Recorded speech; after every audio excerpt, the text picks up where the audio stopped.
Olha, desde que o homem pensa para viver, se deu conta que no caso dele deve ter alguma coisa de errado. Quando ele compara a própria vida com o resto da natureza, percebe que na natureza tudo vive do único jeito que poderia viver. Na natureza, quando o vento venta, venta do único jeito que poderia ventar. Assim também a maré, o sapo, a girafa, tudo é do único jeito que poderia ser. Mas na hora que o homem olha para a própria vida, percebe que não tem nada disso. A cada passo a vida pode ser muito diferente do que ela é. A cada passo o homem faz escolhas, ele decide, ele delibera, ele joga no lixo vidas que decidiu não viver. Ninguém na natureza vive como o homem.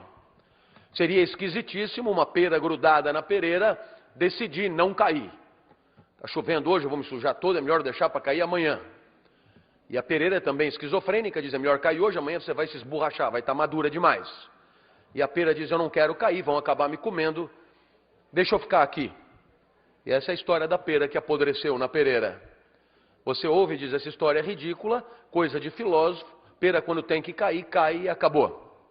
Mas eu tenho um filho de 23 anos, meu filho nasceu na França quando eu fazia o doutorado. O meu filho estudou com os franceses, fez propaganda e marketing, e hoje meu filho se ocupa da marca Moët Chandon no Brasil. O meu filho mora comigo e ganha muito mais do que eu. O que não é muito, é impossível ganhar menos do que eu. Eu trabalho na USP, é uma universidade estadual, e o meu chefe, o governador, não gosta de professores. E vice-versa, claro.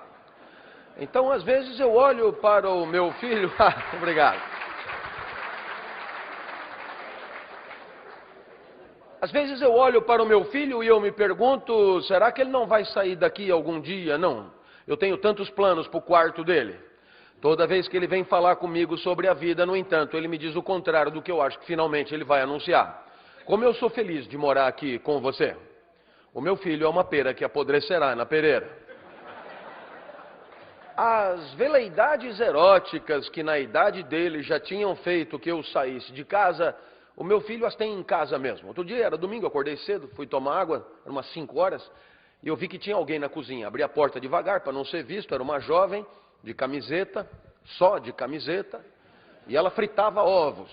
Eu fechei a porta devagarzinho para ela não me ver, acabei indo tomar água no banheiro, voltei para o quarto, abracei minha esposa e disse, tem alguém aí que eu não conheço. Ela acordou apavorada. Eu falei, calma, é uma jovem apetecível, glúteos à mostra, fritando ovos na cozinha. A minha esposa deve ter juntado tudo, glúteos, ovos, jovem, apetecível, e concluiu, já sei, você sonhou. Eu sei do que você está precisando. Quando eu acordar, eu tento resolver o seu problema. Eu não tinha sonhado, meio-dia, meu filho me apresentou a Fifi. Eu falei, eu já conheço, ela gosta de ovos na madrugada, não é? O meu filho não tem por que sair de casa. Quem vai explicar isso melhor do que eu é um filósofo chamado Rousseau. Se você tem desconfiança da filosofia, por achar que filósofo escreve mesmo para ninguém entender, você tem toda a razão quase sempre. Mas Rousseau não merece essa fama, porque ele queria que a Revolução Francesa acontecesse, então ele escrevia muito fácil. Eu vindo para cá, vi que Rousseau está à venda na livraria do aeroporto, do lado da Ana Maria Braga, não tem como não entender. Presta atenção, um gato. O gato nasce gato. E qual é a graça do gato? Quando ele nasce, ele já nasce sabendo viver como gato. O gato já nasce com todas as respostas de que precisa para viver.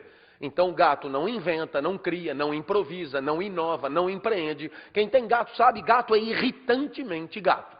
Não há nada na vida no gato que não esteja previsto pela sua natureza. Por isso, se um gato tiver com fome, ele não come o alpiste que você colocar do lado para ele comer. Ele não arrisca, ele não improvisa. Para o gato pensar em comer um alpiste, seria como você pensar em matar fome comendo um criado mudo. Eu me refiro ao móvel, né? Claro, isso não passa pela sua cabeça. Da mesma maneira, um pombo nasce sabendo viver como pombo não vai à escola, e pombo não come filé, já nasce com a vida ganha, já nasce com a vida pronta, pombo não inventa. Então é claro que fica fácil que a gente não é nem gato nem pombo. Quando a gente nasce, não nasce sabendo. Só o homem vai à escola. Só o homem precisa aprender a viver.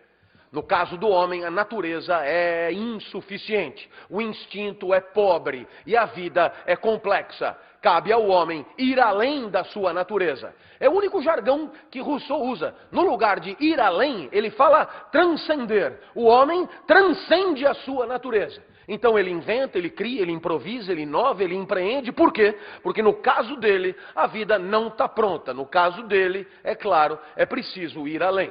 Por isso, é claro, se o homem tiver com fome, ele come o alpiste. Hoje ele chama de linhaça, parece que faz bem à saúde. Se ele tiver com fome, ele come também o filé assado, cozido na chapa, frito a cavalo. Se o calo apertar, ele come o gato, ele come o pombo, ele come a secretária, sensorista, enfermeira, buraco de fechadura, boneca inflável, moça de evento, não sei o que me ocorreu. Ele come o que for.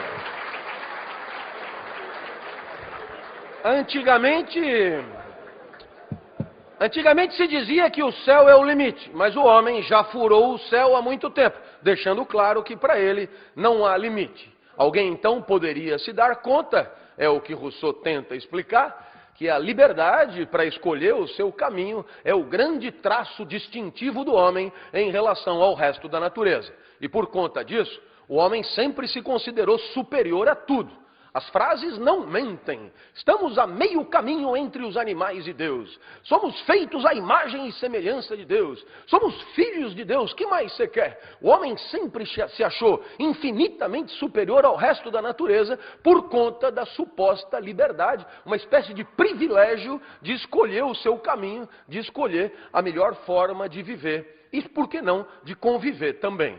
O problema é que na hora que você vai viver a tua vida de carne e osso, nem sempre é tão privilegiado assim ter que escolher o melhor caminho. As escolhas são complexas, às vezes trágicas. Escolher entre o bom e o bom é ruim. Escolher entre o ruim e o ruim é pior.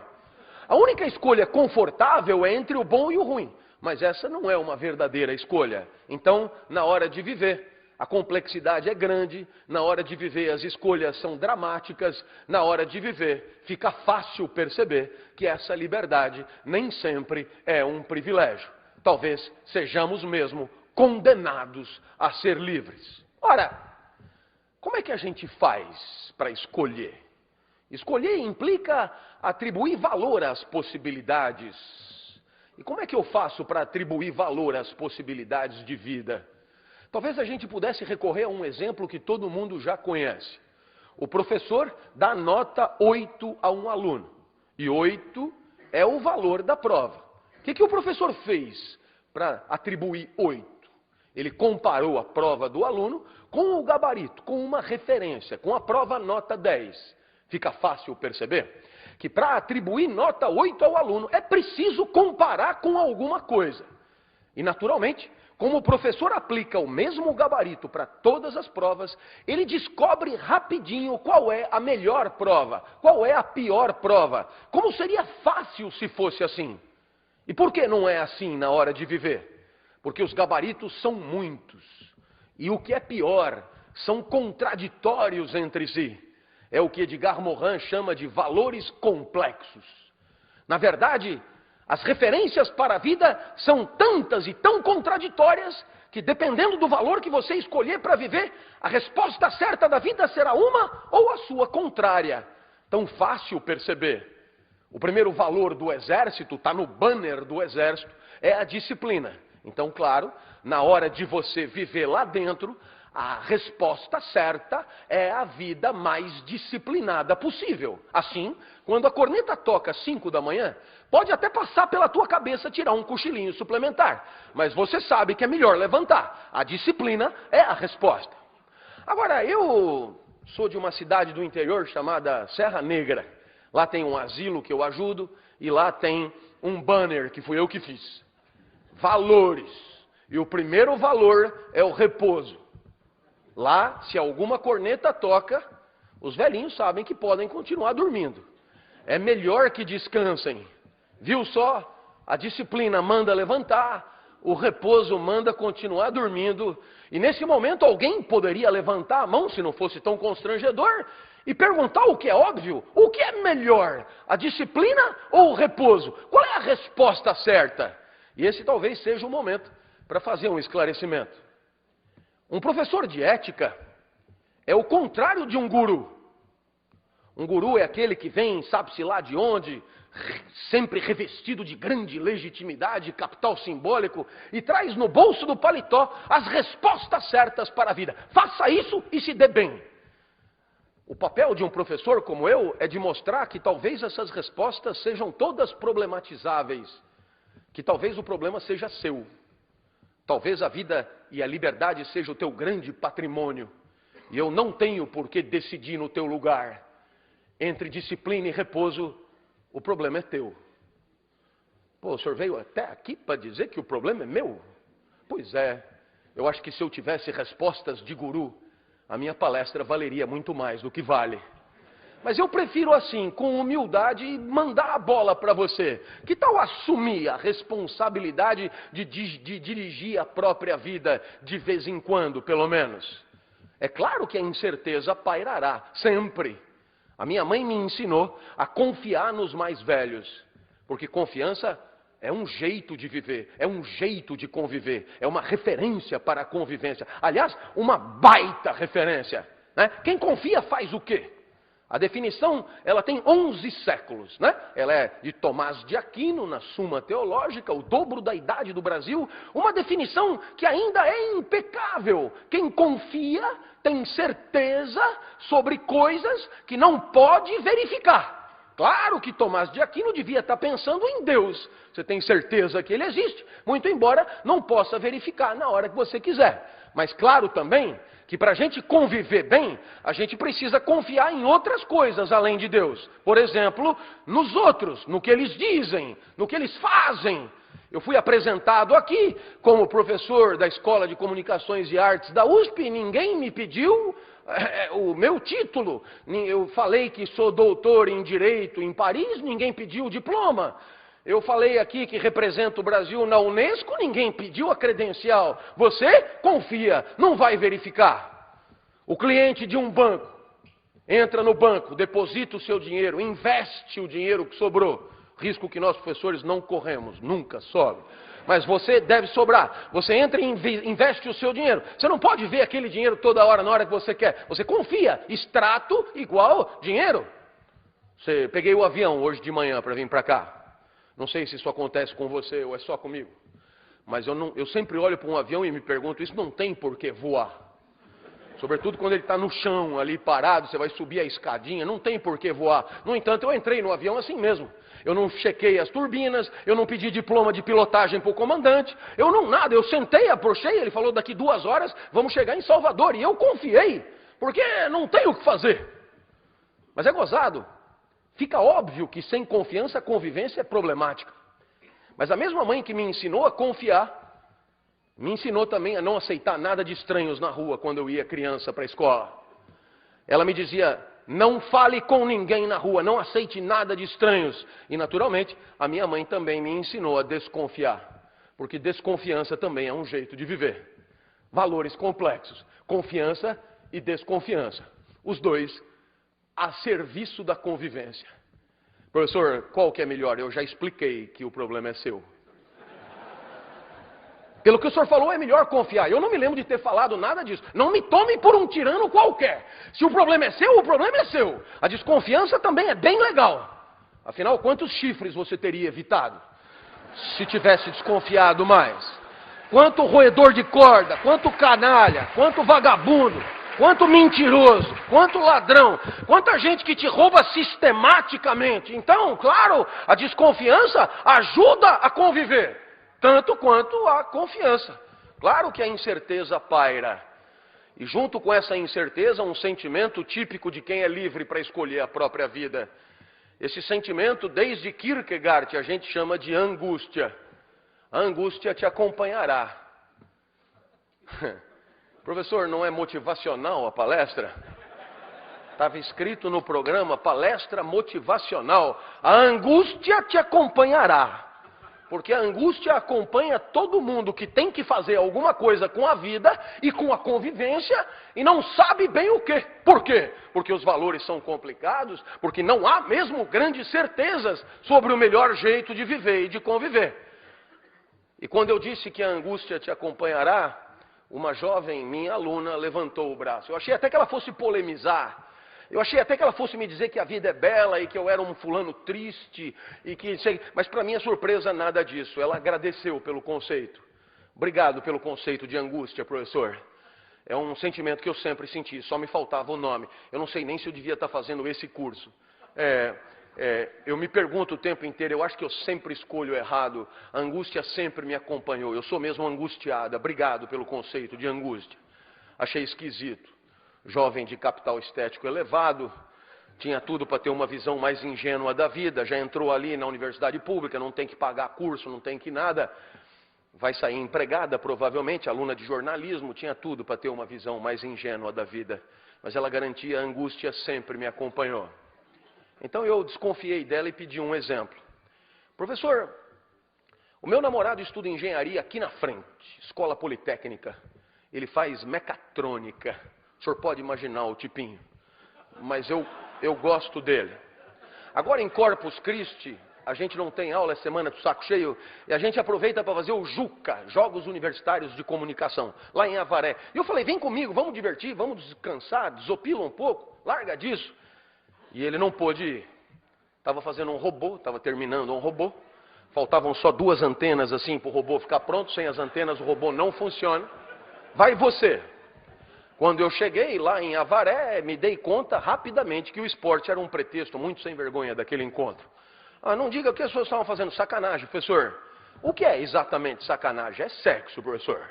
Eu olhei para aquela moça e imaginei uma centena iguais a ela, em Avaré, fazendo sexo. E lamentei muito nunca ter sido convidado para esse tal de JUCA. O que sobra para mim hoje é festa de formatura, né? Sucesso eu faço com as avós dos formandos, né? Professor, assim que eu desci do ônibus, um rapaz se aproximou de sunga, musculatura saliente, muito diferente do meu mirrado mecatrônico. Não perguntou nem meu nome, já me propôs na lata uma cópula furtiva, uma bimbada mágica. Ele prometia desaparecer magicamente após o coito. Lavou tá novo, ele explicou. Foi aí que eu lembrei do senhor. Eu não entendi onde é que eu entrei na história, moça. Entendi o que eu tenho que ver com isso. Ué, não é o senhor que diz que a vida não tem fórmulas prontas, que os valores são complexos, que a incerteza paira, que a gente angustia? Sou eu que digo. Então, de quem que eu ia lembrar? Afinal, dar ou não dar? Ela estava angustiada, ela tinha entendido, se bobear melhor do que eu, o conceito. Como é que a gente desata esse nó? Veja como é complicado. Há uns 4 meses eu fui convidado pela Google americana para dar uma palestra semelhante a essa na Califórnia. E para minha surpresa, né, lá, claro, tinha um banner com valores. E o primeiro valor que eles escolheram, a primeira referência para a convivência que eles escolheram ali, né? Porque no final das contas, quando a gente escolhe, né, coletivamente as referências para uma convivência, a gente pode bem chamar isso de ética, né? E a primeira referência que eles escolheram para presidir a convivência ali é o prazer. To have fun, em Yankee. Eu te pergunto, o que o prazer quer dizer? Claro, o valor, prazer, te ajuda o tempo inteiro, né? Na Apologia de Sócrates, Platão define como a redução do desconforto físico de existir. O senhor podia repetir? Eu acho que eu não entendi. O prazer é a redução do desconforto físico de existir. Mais ou menos assim, você come para diminuir a fome, bebe para diminuir a sede, abre a janela para diminuir o calor, liga o ar-condicionado, tira o paletó, põe o paletó, e assim o prazer, ele gerencia, né, a gestão da microexistência, né? É um tal de Goffman que conta exatamente isso, né? O prazer é gerenciador da pequena vida, né? E é claro, pelo prazer, aí você podia perguntar, mas e o orgasmo, por exemplo? E eu responderia tentando defender Platão. É rápido o orgasmo, não é não? Quanto tempo dura um orgasmo? Aqui na Bahia eu não sei, mas lá em casa uns 5 segundos. Durante a semana, final de semana 6, 7. Se você for um gozador espetacular, quem sabe 10 segundos. Agora, quanto tempo dura uma enxaqueca? Você já imaginou orgasmo com prazos de enxaqueca? Você começa a gozar hoje e termina domingo. Vira uma uva passa. Né? Eu tenho a impressão que Platão tem razão. O normal é diminuir a dor, diminuir o sofrimento. Se der para dar uma gozadinha, melhor, mas é raro. Ora, pelo prazer, ela já deveria ter dado para o marombado de sunga, claro. Agora, o segundo valor do banner, e é aqui que eu queria que você entendesse, o segundo valor, e eu estou falando da Google americana, eu não estou falando de uma empresa, digamos, que faz as coisas de maneira impensada, né? O segundo valor do Google é o respeito. E quem respeita faz o quê? Né? Uma definição que eu gosto muito, o respeito é considerar o outro na hora de decidir a própria vida. Né? Quem respeita, considera os afetos do outro na hora de deliberar sobre a própria vida. Respeitar você é dar palestra considerando tuas alegrias e tuas tristezas. Me parece uma definição super atrativa. E pelo respeito ao mecatrônico, pelo respeito à tristeza do chifre, pelo respeito às cláusulas morais que ela mesma propôs para aquele relacionamento. Em suma, por isso tudo ela não deveria dar. Viu só? O prazer, primeiro valor, manda dar. O respeito, segundo valor, manda não dar. E daí, professor? O senhor vem aqui tumultuar a nossa vida e vai embora? Foi o que me perguntou um executivo de uma multinacional em São Paulo, dessas que faz de tudo, de pinico a bomba atômica. Era reunião fina, presidente e diretores, e um diretor se irritou comigo, diretor com jeito de diretor, diretor que se leva a sério, desses que se veste como diretor, escolhe a mulher que tem mais cara de diretor, carro de diretor, né? É exatamente a figura encarnada do diretor, Gomex no cabelo. E ele disse, professor, quando nós contratamos um consultor, é para nos trazer respostas certas sobre o que precisamos saber. Eu falei, olha rapaz, quando você encontrar um, me apresenta, que eu tenho tanta pergunta para dizer para ele, eu não tenho resposta sobre nada. Aí ele falou, o senhor não poderia botar no PowerPoint uma tabela com os valores em ordem decrescente de importância? Ele queria saber qual que vale mais, o prazer ou o respeito, né? Ou quem sabe a confiança ou a desconfiança, ou quem sabe a disciplina ou o repouso, ou quem sabe até a transparência e a privacidade, a transparência e a intimidade, a transparência e o sigilo, só para mostrar que qualquer valor da moda pode ser problematizado de maneira confiável, de maneira lúcida. Nada é absolutamente deglutível sem um espírito crítico. Tudo pode ser problematizado na hora de escolher a vida. E talvez a problematização da vida seja a ética na sua essência. Professor, e a tabela? Não vai dar, amigo. Não sei o que é um PowerPoint. Ele não entendeu a ironia. Falou, pode pôr na lousa. Eu falei, o problema não é o PowerPoint. É a tabela, eu acho que ela não existe. E para ele entender rápido, me ocorreu um exemplo. Perguntei a ele, sabe Deus? Ele falou, lógico. Normal, né? Costuma trabalhar no mesmo andar de um diretor. Quando Deus mandou para Moisés por e-mail os 10 mandamentos, atrás dos mandamentos tem valores. Está ali, os top 10 que você quer. Só que não tem essa do quarto valer mais do que o quinto. Se tiver conflito entre eles, você que se vira, o problema é seu. Agora, como Deus é um cara elegante, jamais vai dizer isso, você que se vira, o problema é seu. Ele chama isso de livre-arbítrio. É porque não tem tabela que tem livre-arbítrio.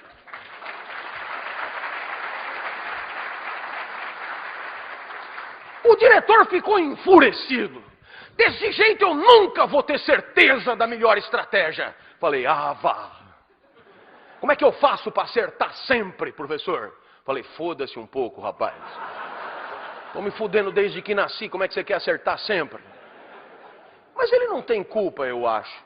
Quando ele vai na livraria do aeroporto, momento de maior intimidade que ele tem com livros, o que ele encontra para comprar? Diz o que vende, diz para mim. Eu vou resumir o mercado editorial para você. 10 lições para ser feliz. 10 lições para ser líder, passo a passo do sucesso. Como chegar lá? Como enfiar o pé na jaca, como aumentar o tamanho do seu negócio, como dar prazer na cama, não sei se os dois têm a ver, como... Depois tem o poder da sedução, o poder do discurso, o poder da vida, o poder da razão, o poder do caralho, o poder não sei o que. Depois tem 7 hábitos do homem eficaz. Depois tem outro livro, 7 hábitos do homem altamente eficaz, para homens com mais de 1,80. E depois, pasme, tem o 8º hábito, claro, porque os 7 primeiros mentiram e não deram conta da eficácia que prometiam.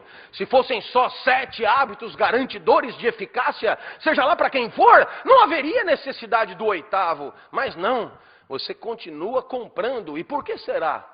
Talvez porque a angústia de ser livre pese demais nos seus ombros. Talvez porque você preferiria muito mais que houvesse uma tabela a seguir. Talvez você preferisse não ter que escolher. No fundo, o gato é o seu herói. Gato não angustia. Gato gateia. E você, nossa, a cada segundo, em dilemas, tendo que escolher o melhor caminho. Se você olhar bem para a cara de um gato, verá que ele zomba da sua cara. Tamanha a sua superioridade existencial.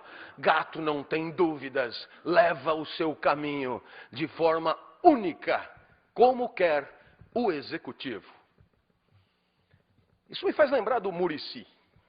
O Muricy é o Muricy Ramalho.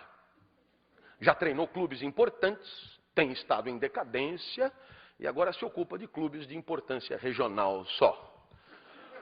O Muricy estava no Japão e deu uma entrevista excelente, como todas que ele dá. E num determinado momento ele disse, se o Santos fosse jogar contra o 15 de Jaú, eu punha 3 que sabem o que fazer com a bola, depois eu punha qualquer um que o Santos ganha, de qualquer jeito. Mas nós vamos jogar contra o Barcelona. E para jogar contra o Barcelona, eu não posso me dar o luxo de ter jogador moita no time. Jogador moita é jogador que não sabe o que fazer com a bola. Jogador que tem medo de improvisar, medo de inovar, medo de fazer acontecer e surpreender o adversário. Jogador moita é jogador que se esconde atrás do beck, que está esperando o jogo acabar. Você sabe bem quem é o jogador moita. E rapidamente eu percebi que aquilo que o Muricy estava falando para o futebol vale para qualquer atividade. Até para a tradicional paquidérmica universidade. O Brasil, num entre as 30 melhores, no outro entre as 100 melhores, a melhor da América Latina, a melhor do Hemisfério Sul, a melhor disso, a melhor daquilo, talvez esteja faltando maconha nas outras escolas, talvez. No melhor quadro possível, a USP está em 28º do mundo. E aí você pergunta, professor, mesmo assim, o que falta para encarar Harvard, primeiro lugar em todos os rankings? E a resposta é a mesma do Muricy. Não dá para ter no time professor moita, pesquisador moita, gente que está esperando a aposentadoria chegar, gente que se arrasta, gente que repete protocolos, gente que faz sempre o mesmo, regido por uma tradição, como se o passado fosse determinante. Gente que não entendeu a soberania maior que é a nossa de fazer acontecer de forma sempre inédita, para encarar situações de vida sempre virginais e irrepetíveis.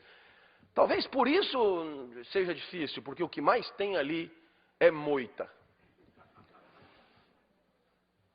Claro, temos que continuar vivendo. E evidentemente que na hora de viver, muitos são os critérios para fazer as escolhas. Os gregos, por exemplo, tinham certeza de que o universo é cósmico, ordenado. E tudo tem uma razão de ser para estar ali, uma espécie de papel, causa final, finalidade. Então o vento venta, e ventando refresca, poliniza, a maré mareia, fertiliza, o sapo sapeia, engole mosca. E assim tudo tem um papel, teu intestino peristalta te permite evacuar. E aí, claro, onde estaria a vida boa? A vida boa estaria no ajuste, no encaixe da nossa particular existência nessa engrenagem cósmica e universal. Se conseguíssemos encontrar o nosso lugar, aquilo que Aristóteles chama de lugar natural, seríamos vento que venta. César Cielo nadando 50 livre, Arthur e sua argola. E quando você encontra o teu lugar de encaixe, Você vive uma situação que os gregos chamavam de eudaimonia e que nós poderíamos traduzir de maneira um pouco simples como felicidade. É bastante tentador, mas chega lá pela modernidade, o homem faz algumas descobertas que colocam essa teoria em questão. A maior delas é que o universo não é como uma televisão, onde tudo é complementar para a televisão funcionar, onde as partes participam do funcionamento do todo. Não, o universo aparentemente não é ordenado como uma televisão, ele é infinito e caótico. E aí, na hora de escolher a melhor forma de viver e de conviver, a bola vem para nós. Afinal de contas, se não dá para amarrar a nossa vida com a referência da ordem cósmica, temos que decidir nós mesmos o melhor jeito. É a diferença que você encontraria entre alguma coisa como os 10 mandamentos e a Declaração Universal dos Direitos do Homem. Deliberação nossa. E se você algum dia sonhou que houvesse algum tesouro subaquático ou supraceleste, a resposta certa da vida e da convivência, sabe que esse tesouro talvez esteja na nossa inteligência, na nossa capacidade deliberativa, na nossa capacidade de fazer da nossa sociedade um grande espaço público de debate, onde o melhor argumento possa surgir, onde a melhor tese para resolver problemas concretos da vida possa aparecer do debate, do contraditório, do enfrentamento. É claro que, como seria bom se fosse assim? Nós decidindo até onde eu vou e até onde você vai. Eu costumo dizer aos meus alunos no primeiro dia de aula, a primeira aula é obrigatória para você saber qual é meu jeito de ensinar, os valores que eu respeito para dar aula. Depois, você volta se quiser. Eu nunca vou checar a tua presença aqui. Agora, se voltar, volta para jogar o jogo. Volta para aprender a pensar, aprender a conviver, aprender a refletir sobre a convivência, objetivo maior de todo o curso de ética. A maioria volta, quase todo mundo volta. E ainda traz a mãe. Professor, eu voltei para casa, contei como foi a primeira aula, minha mãe não acreditou, trouxe para ela ver. Dá para ela entrar? Deixa eu ver a mãe primeiro. O que o menino queria mostrar para a mãe? Você poderia dizer, ele quis mostrar a aula. Não é possível, porque a aula que ele gostou foi a primeira aula que não se repetirá. Ainda assim ele veio, ainda assim ele saiu de casa, ainda assim ele motivou a mãe, ainda assim ele trouxe a mãe. O que ele esperava encontrar? Perceba que quando ele saiu de casa, ele tinha certeza que ia encontrar uma coisa que ele não podia verificar ainda. Chamamos isso de confiança no professor. Mas se ele confia no professor, ele confia exatamente no quê?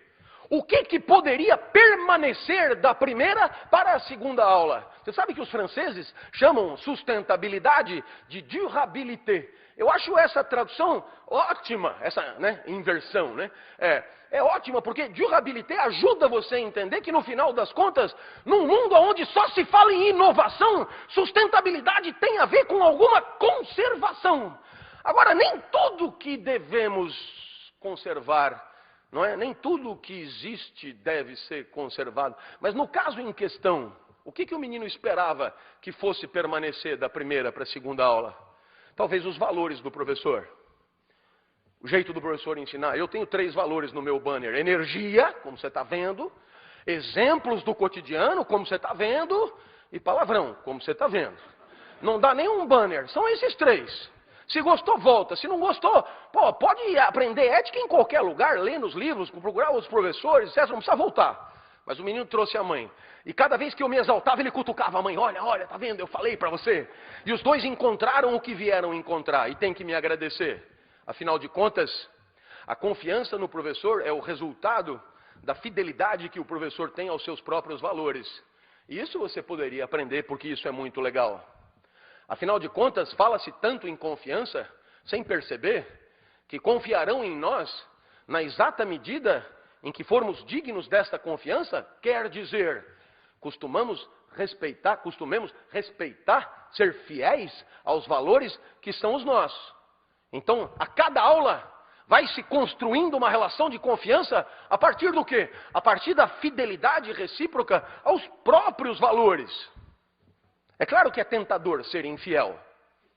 É tentador ser infiel porque existem sempre circunstâncias de sopetão inopinadas que prometem ganhos de circunstância por conta de uma infidelidade. Você sabe disso? Eu me lembro de uma senhora da Liga das Senhoras Católicas. Minha aluna de terceira idade na universidade me ligou e disse: professor, eu assisto a sua aula há muito tempo, queria lhe propor que o senhor dá uma palestra de ética, eu vou cobrar caro e o dinheiro vai para as crianças com câncer. Eu falei: legal, pode fechar, está marcado. Aí ela disse: só mais uma coisinha, o senhor sabe, não é nada pessoal, eu adoro você. Mas eu tenho umas amigas mais idosas do que eu, e eu pensei: nossa. Então, não dá para dar uma maneirada? Não custa nada. E eu falei para ela: lógico que custa. Pensa comigo. Quem é que vai comprar os ingressos? Quem é que vai ajudar as crianças? Ah, é todo mundo que adora o senhor. Vai bombar, tenho certeza, vai bombar. Legal, e o que essas pessoas têm o direito de esperar de mim? Ah, que o senhor seja como o senhor sempre foi. Então, será que essas pessoas esperam que eu dê uma maneirada? Não, eles não. Eu estou falando só das minhas amigas. Não, mas seria uma traição horrível. Eles vão pagar para ajudar as crianças para me assistir e de repente vão encontrar ali alguém sem tesão, sem ânima, sem vontade e sem palavrão. É uma traição maior para todos aqueles que curtem o meu jeito. Claro, aqueles que me detestam e aos montes não precisam vir, né? Estão dispensados de me encontrar eternamente, se quiserem. Ah, professor, não custa nada. Custa sim, dona. Avisa lá suas amigas higienizadas. Se quiser ajudar as crianças com câncer, vai ser com caralho e tudo. Eu nunca falei tanto caralho numa palestra como naquela. Eu só vi as velhotas se acomodando na cadeira. Mas depois do quinto caralho, eu acho que se afeiçoaram, porque pediram outra. Professor, não vai esquecer do caralho. Tem certas coisas difíceis de deixar em casa, dona. Os valores, por exemplo. Eu espero que você tenha entendido que no final das contas, os teus valores são a tua identidade, aquilo que você oferece para te definir. Vamos imaginar que você encontre alguém num bar, você está num momento de entre-safra amorosa, encontra alguém, esse alguém meio que começa a conversar com você, mas para continuar ali você precisa contar para ele quem você é. E eu pergunto, você já parou para pensar o que é que você costuma dizer para dizer quem você é? Aquilo que os psicólogos chamam de discurso identitário. O que é que você conta para o outro para dizer quem você é? Você poderia começar assim: eu sou um espaço de mitoses e meioses. Eu sou neurônio que sinapseia, eu sou sangue que circula, eu sou joelho que dobra, intestino que peristalta. E você não está mentindo, mas não é isso que você fala. Porque não é isso que a pessoa quer saber. Não é isso que ela precisa saber. Então, o que é que você fala para dizer quem você é? Você conta, na verdade, o que você fez da tua vida. Você conta as tuas escolhas. E quando você conta as tuas escolhas, você, na verdade, está contando também os critérios que você costuma usar para escolher a vida que leva. No final das contas, são os valores que definem você. E permitem que aquela pessoa, a partir dessas informações, possa decidir entre ficar ali ou cair fora. O teu discurso identitário é de índole moral antes de qualquer coisa. Eu costumo dizer que sou professor. Isso desperta ternura nas mulheres. E ternura é pena mesmo, né? E quando eu digo que é de ética, a ternura aumenta muito. Você percebe que se você conta os valores para dizer quem você é, eu, por exemplo, costumo rapidamente dizer que comecei a minha carreira como profissional do direito, prestando concurso em Brasília e trabalhando no Senado, escrevendo leis, e depois larguei tudo para ser professor. É claro que essa opção que eu fiz, ela é absolutamente rica para informar para todo mundo qual é a minha praia, qual é a minha identidade. Então, é claro, da mesma maneira que nós, pessoalmente, nos apresentamos a partir dos nossos valores, quando fazemos parte de uma empresa, de um grupo, de uma instituição, essa necessidade é ainda maior. Se você não sabe o que é a USP, olha para mim. Eu estou totalmente alinhado com a universidade. Acabei de fumar um beck. Pode olhar para mim. Por quê? Porque, na verdade, eu ajudei a definir os valores da empresa, da instituição, do coletivo. E sou o primeiro a defendê-los. E você poderia me perguntar assim: por que, professor, eu tenho que zelar pela identidade da empresa onde eu trabalho? Por que eu tenho que defender os valores? Por que eu tenho que lutar para que as pessoas saibam quem é a empresa? Qual é o jeito dela? O que eu vou ganhar com isso? Eu queria deixar claro para o senhor, eu só penso em mim. Eu só penso no meu próprio ganho. Eu só penso na minha carreira. Né? E eu responderia: eu conheço você. Você é assim mesmo, incapaz de ter afetos pelos colegas, incapaz de ter afetos pela instituição que te deu abrigo. Você é assim mesmo, escrotinho, eu conheço você. Pois eu posso te garantir que você, que só pensa em você, deveria ser o primeiro a lutar com unhas e dentes para defender o patrimônio moral da empresa, os valores da empresa, para que todos possam saber com clareza o que aquela empresa é e o que ela não é. Você deveria ser o primeiro. Eu não entendi, eu não tenho nada com isso. Tem sim. E eu vou te explicar no popular. E vou te explicar no meu caso.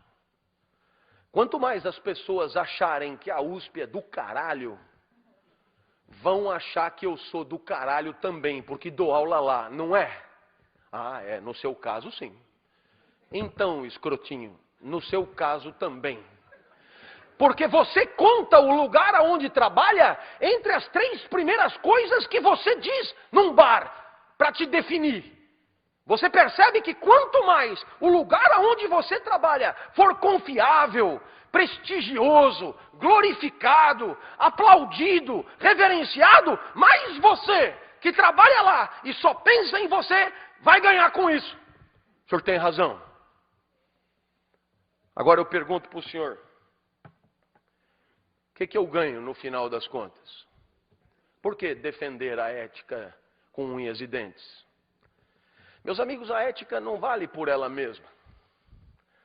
A ética vale para que as pessoas possam viver melhor, para que as pessoas possam conviver melhor. Eu queria lhes dizer com clareza que quando optei por dar aula, foi para que a vida passasse a ter sentido. Para que happy hour fosse segunda às 8 da manhã. Para que eu pudesse viver um momento que vale por ele mesmo. A felicidade dos gregos é essa. Um instante de vida que vale por ele mesmo. É fácil dar exemplo do que a felicidade não é. Eu fui jantar na casa de um amigo domingo, e o filho dele estava estudando matemática. E eu perguntei para o menino: pô, cara, estudando matemática domingo? E ele podia ter dito: tio, olha que tesão de equações. Quanto mais embaçada, melhor. Isso aqui é do caralho resolver. Eu sempre resolvo 50 antes de dormir. Mas não foi o que ele falou. Ele falou: eu tenho que tirar 7,5 amanhã na prova. Então eu tenho que fazer essa merda dessa lista, senão eu estou fodido.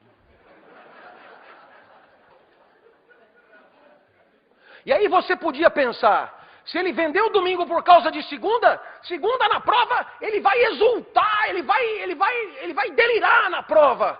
E o menino falou: bem que meu pai falou que o senhor sempre foi meio doido. Eu só preciso tirar 7,5. E eu falei: 7,5 para quê? Ele: para passar de ano, ué. A única coisa que me importa, tio, é passar de ano. E quando o ano que vem chegar, o menino dirá a mesma coisa: passar de ano. Essa é a escola da tristeza, em que você fica ali esperando o ano que vem chegar, esperando o ano acabar, esperando a vida acabar. A escola da tristeza é ótima, na verdade, porque ela prepara o profissional. Ela prepara o profissional para viver o trabalho da tristeza. Aquele que você espera 30 dias por causa do 5º dia útil. Aquele que você vende a vida por causa do salário. A escola da tristeza é a melhor preparação para a vida triste. A felicidade é um instante de vida que vale por si só. Até os 13 anos eu vivi muito mal. Eu era um CDF ortodoxo, hoje chama de nerd. Tirava 10 em tudo, mas não vibrava com nada. Meu pai tentava, me levava no Morumbi para ver jogo. E ele tinha que me avisar que foi gol. E aí eu vibrava para ele não ficar chateado. E ele, dos caras, caralho, cala a boca que nós vamos apanhar. Meu pai também me levava em escola de arte, né? Argila, pintura, guache, origami. Origami é o pior de todos. Uma folhinha de papel, 600 dobras na ordem certa. E aí tem um passarinho que você chucha no rabo, ele abana os dados. Se você errou uma dobra, fudeu o passarinho. E eles ainda chamam de passarinho da felicidade. A mulher chamou meu pai com uma semana e disse, olha, com seu filho aqui são 4 tipos de aluno. Super talentosos que adoram isso aqui, outros que não têm tanto talento, mas também adoram isso aqui, outros que não têm talento nenhum, mas estão aí se divertindo. E o seu filho, ele não é daqui, pode levar ele embora. Aos 13 anos, o professor de geografia entrou, disse que não ia dar aula. O curso seria só de seminários, e para mim caiu o petróleo. Então, eu me preparei, e chegou o meu dia. Subi no palquinho dos jesuítas de São Paulo, olhei para a classe, aquilo estava coalhado de gente. Comigo não tinha bullying, gostavam de mim. Conversar comigo era como ir ao zoológico, uma experiência diferente. Veio gente de outras classes para assistir. Aquilo, gente de pé. E pela primeira vez, ouça-me, pela primeira vez foi legal estar aonde eu estava. Pergunto, é preciso ser filósofo para entender o que os gregos chamavam de felicidade? Eu vou repetir, foi legal estar aonde eu estava. Pela primeira vez em 13 anos. Por quê? Porque até então eu sempre esperava acabar. Esperava a aula acabar, esperava o treino acabar, esperava a aula de arte acabar, esperava... Ali não, eu não queria que acabasse. E para não acabar, eu não começava. E olhava para todos. Esse cara é mais doido do que eu imaginava. O professor se irritou, o senhor engoliu a língua, eu tive que começar. E cheio de entusiasmo, falei tudo o que eu sabia em 15 minutos.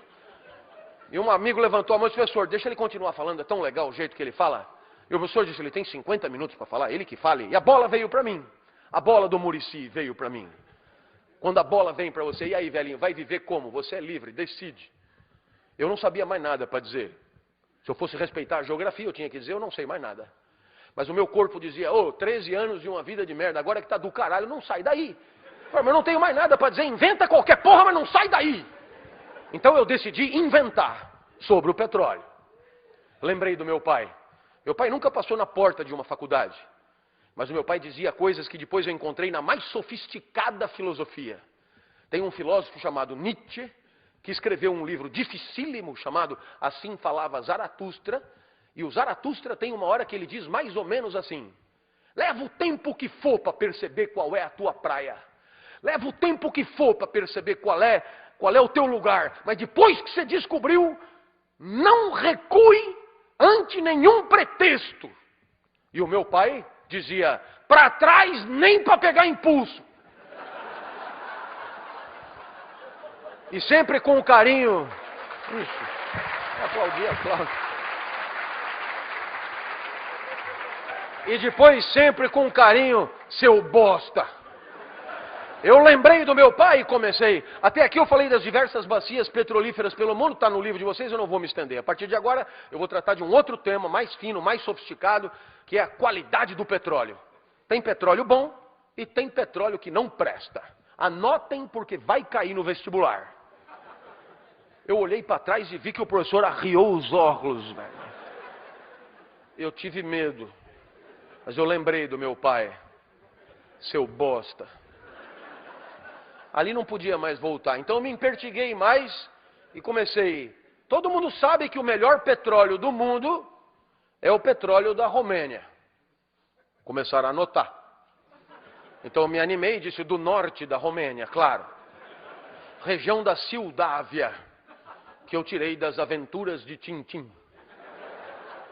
Eu olhei para trás e vi que o professor balançava. Ele devia estar pensando, eu não sei porra nenhuma disso, esse cara não pode estar zoando com a minha cara.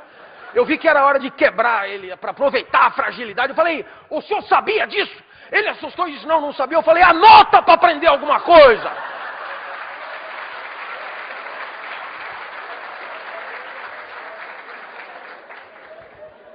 A hora que eu mandei ele anotar as coisas que eu estava inventando, ele não reagiu. Eu falei, esse lugar é do caralho, velho. Eu não precisava me lembrar de nada, eu inventava tudo. A minha aula melhorou demais. Falei de petróleo em Fernando de Noronha, no Bananal, em Madagascar. Foi um show. Terminou a aula, aplausos copiosos. E um menino levantou a mão e disse, professor, eu tenho uma sugestão que eu acho que é de todos. Deixa ele dar todos os seminários. E o professor disse, mas ele só estudou sobre o petróleo. Eu falei, quem falou?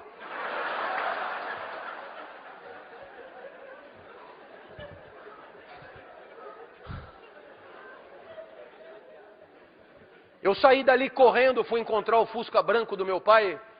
E o meu pai me viu correndo pela primeira vez, eu nem andava, eu me arrastava. Ele me viu correndo, o que aconteceu? Eu comecei a contar o que tinha acontecido e meu pai entendeu. A vida tinha valido a pena ser vivida naquele lugar. Um instante de vida que valeu a pena viver ali, dando aula. Lição para toda a vida. Um lugar que é o meu. César Cielo, 50 livre. Eu na sala de aula. O senhor se acha? Não, não é uma questão de dar bem aula. Questão de ser feliz dando aula é outra coisa. É quando vale a pena estar ali, mesmo que não tenha salário, mesmo que não tenha aplauso, mesmo que não tenha recompensa, mesmo que não tenha nada, como de fato não tem. O que eu vou fazer se a vida só é boa ali, dando aula, com um monte de gente assistindo? E você dirá, professor, e essa felicidade que o senhor fala, para o senhor é o quê? Eu poderia terminar aqui a minha palestra com essa para você. Existe uma coisa que é a alegria. Alegria é quando você ganha potência de agir. É Spinoza que define. Passagem para um estado mais potente do próprio ser. Eu acordo de manhã, a minha energia para viver é muito baixa. Acordei hoje às 4, por exemplo. Eu sentei na cama e lembrei. Cumbica, Salvador, Cumbica e USP ainda. Falei, nossa, velho. Aí a minha mulher, sabe como é 25 anos de matrimônio, já houve um tempo que ela dizia, fica mais um pouquinho. Agora ela diz, não vá se atrasar. E com o pé assim.